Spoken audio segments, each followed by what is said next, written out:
ایک common seeing ہے کہ کسی بھی جنگ میں پہلی کیجویلٹی سچ کی ہوتی ہے۔ روس اور یوکرین کی جنگ پر بھی یہ بات بہت حد تک صادق آتی ہے۔ ایک ایسی جنگ جسے روس اور اس کے حامی جنگ کا نام تک دینے کو تیار نہیں، اور دوسری طرف اس جنگ میں شہری آبادیوں پر حملوں کے لیے یوکرین صدر پوٹن کو جنگی جرائم کا مرتکب قرار دینے کا مطالبہ کر رہا ہے۔ اس وقت دنیا بھر میں روس یوکرین جنگ کے حوالے سے جو معلومات گردش کر رہی ہیں وہ کتنی مصدقہ ہیں، یہ ایک بہت بڑا سوال ہے۔ اس پر ہم بات کرتے ہیں اویس سلیم سے، جو کمیونیکیشن تھیوری اینڈ ریسرچ میں ڈاکٹریٹ کی ڈگری رکھتے ہیں اور لابار یونیورسٹی میں کمیونیکیشن کے شعبے میں پڑھاتے ہیں۔ اس وقت ہمیں جوائن کر رہے ہیں ہیوسٹن سے۔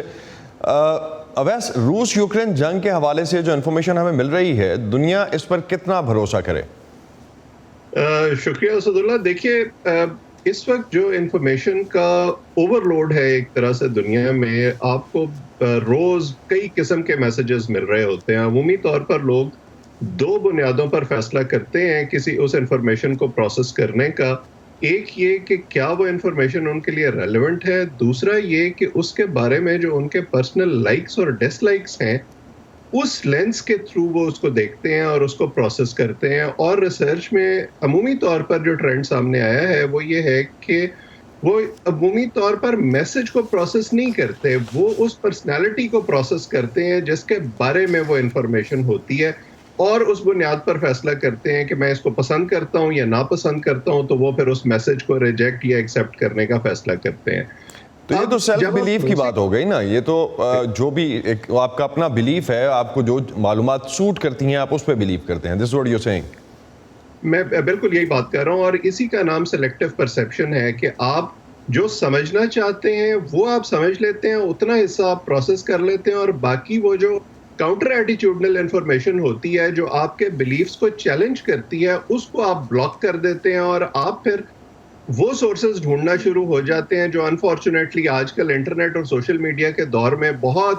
آسانی سے اویلیبل ہیں، جو آپ کے ورلڈ ویو کو اور آپ کے بائسز کو سپورٹ کرتے ہیں، جیسے ہم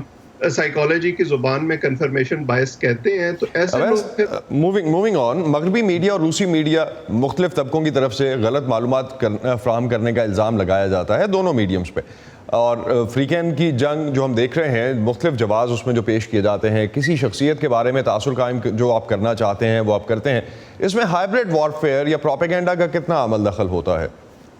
دیکھیے، پروپیگنڈا کو بطور ایک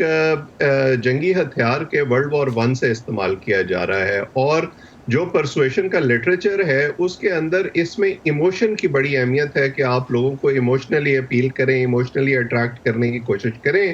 اور جو میسیجز پھر ڈیزائن کیے جاتے ہیں اس حوالے سے، وہ بنیادی طور پر 3 طرح کی ٹارگٹ آڈینس اس کی ہوتی ہے۔ پرائمری آڈینس وہ ہوتی ہے جو پہلے سے آپ کے موقف کی حمایت کر رہی ہوتی ہے، اور آپ اس حمایت کو ری انفورس کرنا چاہتے ہیں، آپ ان کو جوڑے رکھنا چاہتے ہیں آپ سے، کیونکہ جو بالکل آپ کے نظریاتی مخالف ہیں وہ تو اس کو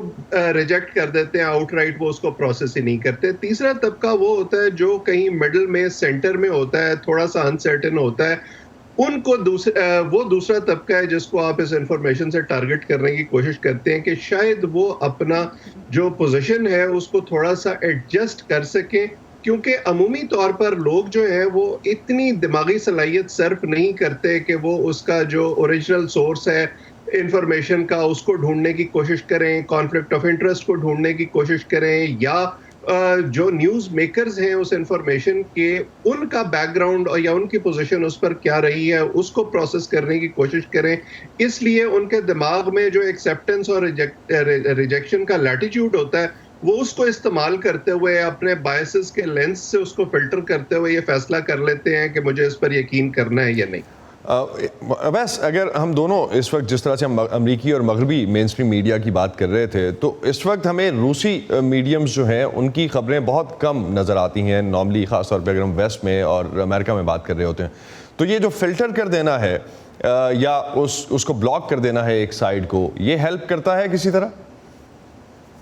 دیکھیے، جب ہم مین اسٹریم میڈیا کی بات کرتے تھے نا، تو ہم گیٹ کیپنگ میکنزمز کی بات کرتے تھے کہ کون سی انفارمیشن باہر جا رہی ہے، کن چینل سے جا رہی ہے، اور ان کو کون کنٹرول کر رہا ہے۔ اب جب سوشل میڈیا کی ہم بات کر رہے ہیں تو ریچ ضرور بڑھ گئی ہے، لیکن وہ گیٹ کیپنگ میکنزمز ابھی بھی ہیں جن کو ہم انٹرنیٹ کی زبان میں الگوریدمز کہتے ہیں۔ سو وہ الگوریدمز کس طرح سے کام کرتے ہیں، ان وسائل پر